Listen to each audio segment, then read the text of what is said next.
Hello hi అండి. నేను 2 కొబ్బరి చెక్కలు ఉంటే కొబ్బరి జున్ను తయారు చేస్తున్నానండి. అది ఎలా తయారు చేయాలో మీకు చూపిస్తాను. చూడండి, ఇక 2 చెక్కల పాలు తీసాను. ఇవి ఎన్ని అవుతున్నాయి కొలుస్తాను.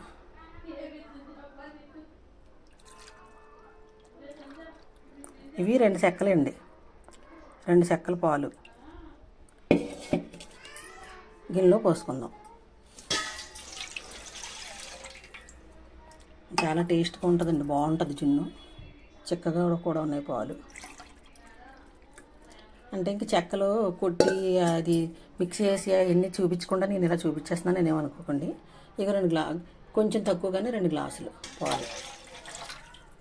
ఇలా 2 గ్లాసులు పాలు వేసాం కదండి. కార్న్ఫ్లోర్ 1 కప్పు వేస్తున్నాను.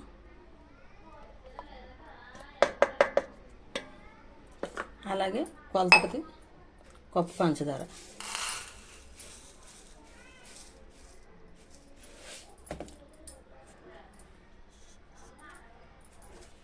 ఇదిగోండి, మన తీపికి సరిపడదా.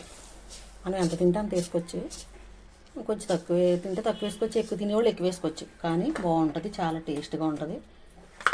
నేను కూడా కొత్తగా చేస్తున్నాను. కొంచెం లైక్ చేయండి, సపోర్ట్ చేయండి. 3 కలిపేయాలండి.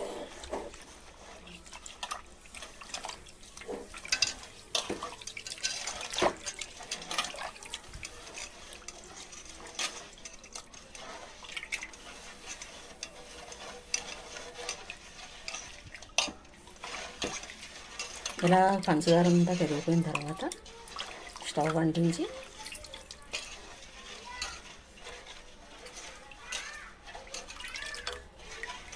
అది అలాగే స్టవ్ అంటిద్దామండి.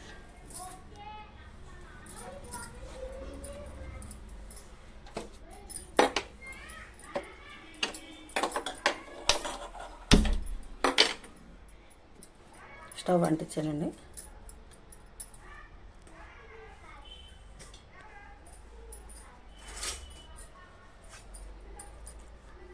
అలాగా అందులో కట్టకుండా తిప్పడమేండి.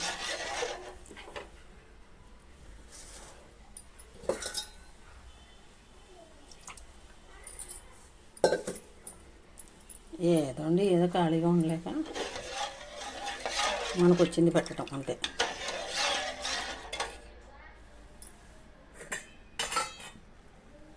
అలా తిప్పుతూనే దగ్గర పడుతూ ఉన్నప్పుడు దించేసుకోవాలి.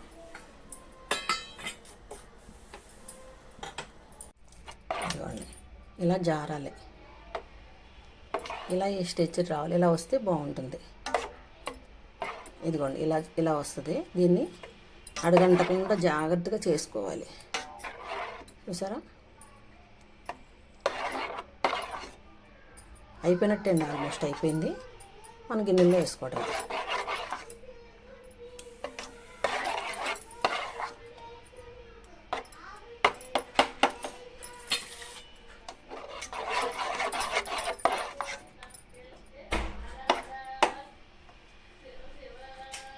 అయిపోయిందండి.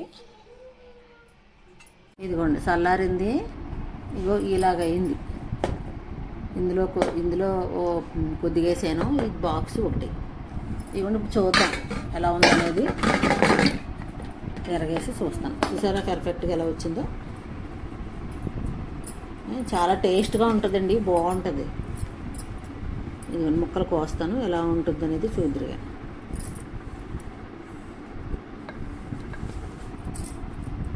ఇదిగోండి,